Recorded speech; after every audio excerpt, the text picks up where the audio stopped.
Donc, comment est-ce qu'on peut réagir? Alors, premièrement, la prise de conscience et le changement des comportements. Mais ça, c'est fondamental. Hein. Bon, vous avez dit où vous allez étudier Montesquieu. Montesquieu dit le fondement de la démocratie, c'est la vertu, c'est-à-dire la morale. Le moment où les gens disent je choisis les lois de façon à ce que tout le monde puisse vivre en commun, sans se bagarrer, et j'obéis à ces lois parce qu'elles permettent de maintenir la paix. Donc, le changement des mentalités.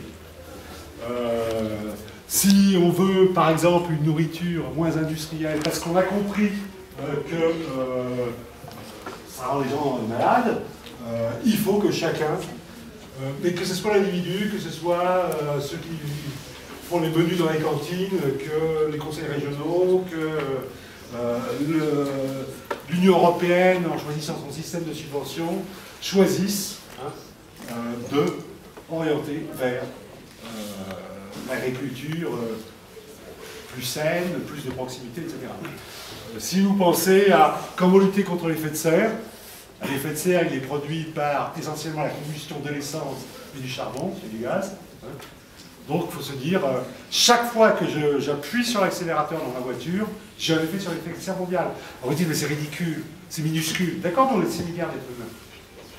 Donc si 6 milliards d'êtres humains réfléchissent à ce qu'ils font, mais alors vous allez dire, oui, mais de toute façon, quand on veut partir d'ici, de Vichy, et qu'on veut aller, je sais pas, à Paris, vous êtes obligé de prendre un véhicule automobile puisqu'il n'y a pas de train, il n'y a pas de métro, etc. Donc ça dépend aussi du politique. Alors là, on voit comment on passe du fait que chacun doit changer son modèle de consommation à l'idée que pour que chacun puisse changer son modèle de consommation, il faut inverser un certain nombre de processus de décision. Et comment est-ce qu'on peut inverser les processus de décision? Soit par les armes budgétaires, soit par les armes réglementaires. Les armes budgétaires, c'est simplement l'État dit ah bien, l'automobile, il y en a marre, ça doit rester qu'un truc pour les loisirs. Normalement, les gens doivent pouvoir avoir un transport en commun correct pour aller du domicile au travail, voire pour aller passer une soirée agréable en centre-ville. Donc ça, c'est une décision politique. Hein, on a ou on n'a pas ça. Et donc il y a des batailles politiques pour savoir à quelle commune on offre ça, à quelle commune on refuse. Et très souvent, c'est des batailles entre classes sociales. Et alors, la troisième solution, c'est le règlement.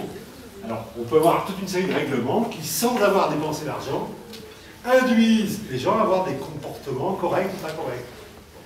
Si un comportement est totalement dangereux, par exemple mettre de l'arsenic dans les rivières, c'est totalement interdit.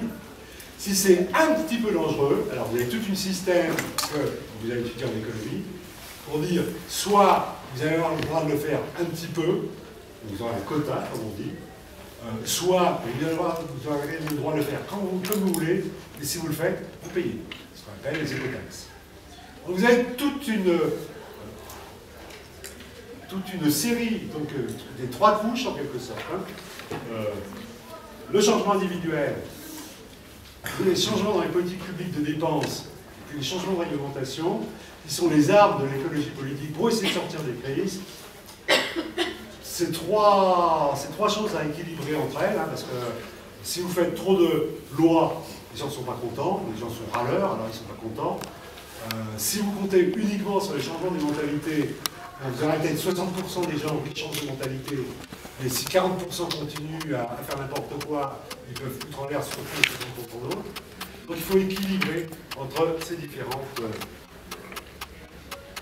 doser pour essayer de sauver la planète et arriver à vivre à peu près normalement dans une quarantaine d'années.